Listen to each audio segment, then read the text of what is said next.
तुगलक वंश खत्म होने के बाद हम लोग कौन सा वंश पढ़े? लोधी सैयद वंश। सैयद वंश के बाद हम लोग कौन सा वंश पढ़े? लोधी वंश। लोधी वंश का अंतिम शासक का नाम था इब्राहिम लोधी। इब्राहिम लोधी को बाबर ने हरा दिया और मुगल वंश का साम्राज्य का स्थापना हो गया। चलिए आइए देखते हैं, आज हम लोग मुगल वंश पढ़ते हैं, ठीक है। मुगल साम्राज्य इंपायर, मुगल इंपायर के बारे में देखते हैं। तो मुगल वंश का संस्थापक बाबर को माना जाता है, इसका संस्थापक बाबर है, ठीक है। बाबर एवं उत्तरवर्ती मुगल शासक तुर्क एवं सुन्नी मुसलमान थे, ठीक है। बाबर ने मुगल वंश की स्थापना के साथ साथ अपने पद बादशाही की स्थापना कर दी, ठीक है, जिसके तहत शासक को बादशाह कहा जाता था। बाबर का शासनकाल 1526 से लेकर 1530 तक था। बाबर का शासनकाल 1526 से लेकर 1530। 1526 में पानीपत का प्रथम युद्ध हुआ था, इब्राहिम लोधी को हराया था। उसी टाइम बाबर ने अपना पहला तोफखाना का यूज किया था। मतलब क्वेश्चन पूछ सकता है कि मुगल वंश का वह कौन सा शासक था जिसने पहली बार तोफखाना का इस्तेमाल किया? तो क्या होगा? बाबर। अच्छा, बाबर का जन्म हुआ था कब? 1483 में हुआ था। कब हुआ था? इसके बाप का नाम था उमर शेख मिर्जा, जो फरगना नामक छोटा राज्य का एक शासक था, ठीक है। बाबर फरगना की गद्दी पर 8 जून 1494 ईस्वी को बैठा। 8 जून जन्म हुआ 1483 को। बाप का नाम उमर शेख मिर्जा, फरगना राज्य का एक छोटा सा शासक था। उसके बाद ये अपने गद्दी पर कब बैठा? 1494 ईस्वी में बैठा। बाबर ने 1507 ईस्वी में बादशाह की उपाधि धारण की। क्वेश्चन पूछेगा बादशाह की उपाधि बाबर ने कब आपने धारण की? 1507 में, जिसे अब तक की तैमूर शासक ने धारण नहीं की थी। अभी तक कोई नहीं किया था तैमूर शासक में, ठीक है। बाबर के 4 पुत्र थे, हुमायूं, कामरान, अस्करी और हिंदाल। इनमें से सबसे ज्यादा फेमस था हुमायूं, ठीक है। बाबर ने भारत के पर 5 बार आक्रमण किया। बाबर का भारत के विरुद्ध किया गया प्रथम अभियान 1519 ईस्वी में यूसुफ जाही जाति के विरुद्ध था। क्वेश्चन पूछेगा बाबर का पहला आक्रमण हुआ था किस जाति के विरुद्ध हुआ था? इस अभियान में बाबर ने बाजोर और भेरा को अपना अधिकार में कर लिया। 2 जगह को घेरा, बाजोर और भेरा को। पानीपत के प्रथम युद्ध में बाबर ने पहली बार तुगलमा युद्ध नीति एवं तोफखाना का प्रयोग किया था। थोड़ा देर पहले पढ़ा कि तोफखाना का यूज किया था इब्राहिम लोधी के युद्ध के समय में, किया गया था और पहला शासक यही बन गया, ठीक है, मुगल वंश का। तो इसने तुगलमा युद्ध नीति को, युद्ध का नीति का पूछेगा तुगलमा युद्ध नीति बोलना पड़ेगा। और क्या यूज किया था? तोफखाना का यूज किया था। बड़ा बड़ा तोप का जो हम लोग होता नहीं है, 2 चक्का होता साइड में, बीच में 2 होता, तोफखाना वाला यूज किया था पहला, ठीक है। वहीं से स्टार्ट हुआ। उस्ताद अली एवं मुस्तफा बाबर के 2 प्रसिद्ध निशानेबाज थे। उस्ताद अली मुस्तफा बाबर के 2 प्रसिद्ध निशानेबाज थे, जिसने पानीपत के प्रथम युद्ध में भाग लिया था, ठीक है।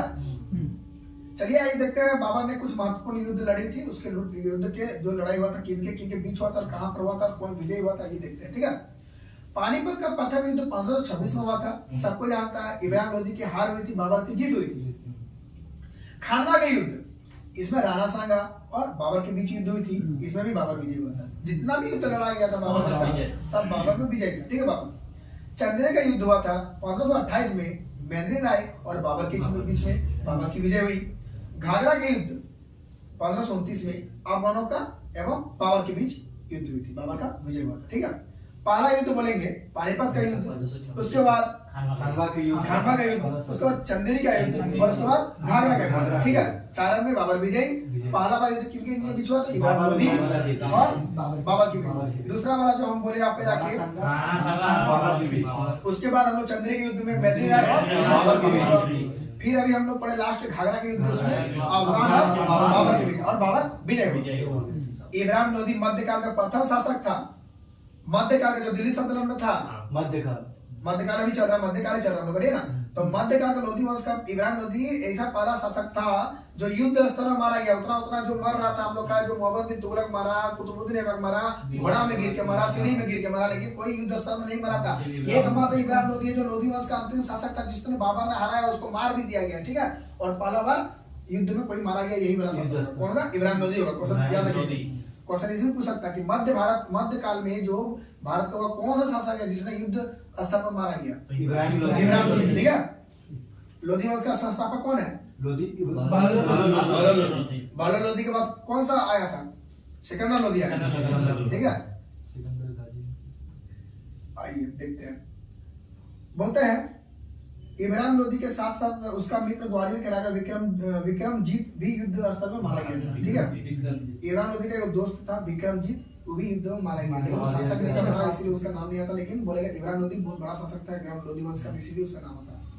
हुमायूं ने कोहिनूर हीरा ग्वालियर के दिवंगत राजा विक्रमजीत के परिवार से प्राप्त किया था। क्वेश्चन पूछेगा कोहिनूर का हीरा जो ग्वालियर के दिवंगत राजा विक्रमजीत से लिया गया था, कौन? हुमायूं ने लिया था। कौन लिया था? बाबर को अपनी उदारता के लिए कलंदर की उपाधि दी जाती है। क्वेश्चन पूछेगा कि बाबर को अपनी उदारता के लिए कलंदर की उपाधि दी गई थी। ठीक है, कलंदर की उपाधि किसको मिला था? तो बाबर को दिया गया था। किसके लिए? उदारता के लिए। बाबर ने मुसलमानों को तमगा नामक कर से मुक्त कर दिया। जितना ही मुसलमान था, तमगा नामक एक कर था, उससे मुक्त कर दिया। तमगा। खानवा युद्ध में बाबर ने राणा सांगा के खिलाफ जिहाद का नारा दिया। खानवा के युद्ध में, खानवा का युद्ध किनके बीच हुआ था? राणा सांगा बाबर के बीच हुआ था। ठीक है, तो राणा सांगा के खिलाफ जो लड़ाई हुआ था उस टाइम बोला जिहाद का नारा दे दिया। जिहाद का नारा बाबर ने जिहाद का नारा किसने दिया था? तो खानवा युद्ध के बीच हुआ था, राणा सांगा और बाबर के बीच हुआ था। युद्ध में विजय के बाद गाजी की उपाधि भी धारण कर ली। जैसे राणा सांगा को हराया और गाजी की उपाधि धारण कर लिया। ठीक है, 30 जनवरी 1528 ईस्वी को जहर दे देने के कारण राणा सांगा की मृत्यु हो गई। लड़ाई के समय में मरा नहीं था राणा सांगा, लेकिन बाद में उसको जहर दे दिया गया। ठीक है, कौन दिया कौन नहीं दिया पता नहीं उसके बारे में, लेकिन राणा सांगा को जहर दे दिया और उसकी मृत्यु हो गई। बाबर ने बंगाल के शासक नुसरत शाह के साथ 6 मई 1529 को एक दूसरे की संप्रभुता का सम्मान करने का वादा करते हुए एक संधि की, जिसके अनुसार नुसरत शाह ने अफगान विद्रोहियों को शरण न देने की वचन दिया। करीब 48 वर्ष की आयु में 26 दिसंबर 1530 ईस्वी में आगरा में बाबर की मृत्यु हो गई। ठीक है, बोलेंगे आगरा में किसकी मृत्यु हुई? तो बाबर की मृत्यु हुई। क्वेश्चन पूछेगा कितना वर्ष में? तो 48 वर्ष में। ठीक है, 48 वर्ष में किसकी मृत्यु होगी? तो बाबर की मृत्यु हो गई। प्रारंभ में बाबर के शव को आगरा के आराम बाग में दफनाया गया था, लेकिन बाद में काबुल में उसके द्वारा चुने गए स्थान पर दफनाया गया। ठीक, पहली बार आगरा के आराम बाग में, पहले आराम से उसको दफना दिया गया, बाद में उसको बोला नहीं अब आपको काबुल ले जाओ। ठीक है, काबू कर दो। ठीक है, बाबर की मातृभाषा का नाम तुर्की थी। क्या थी? तुर्की। लेकिन वो अरबी और फारसी का भी एक अच्छा ज्ञाता था, मतलब वो अरबी और फारसी, लेकिन उसका बोलेगा मातृभाषा क्या थी? तुर्की। अच्छा, मातृभाषा का नाम क्या था? तुर्की। और लेकिन बोलेंगे अरबी और फारसी का भी अच्छा ज्ञाता था। बाबर ने अपनी आत्मकथा बाबरनामा, अच्छा बताइए तो बाबरनामा खुद लिखा था कि किसी से लिखवाया था? बाबरनामा खुद लिखा था। ठीक है, जिसका अनुवाद बाद में फारसी भाषा में अब्दुल रहीम खान ने किया था। जो बाबरनामा जो बाबर खुद लिखा था ना, वो पहले तुर्की भाषा में लिखा था। ठीक है, तुर्की भाषा किसी को समझ में नहीं आ रहा था, तो लास्ट में क्या किया, इसका अनुवाद फारसी भाषा में कर दिया। कौन किया? अब्दुल रहीम खान। अपनी आत्मकथा बाबर ने औपचारिक बागों की योजना और उनके बनाने में अपनी रुचि का वर्णन किया।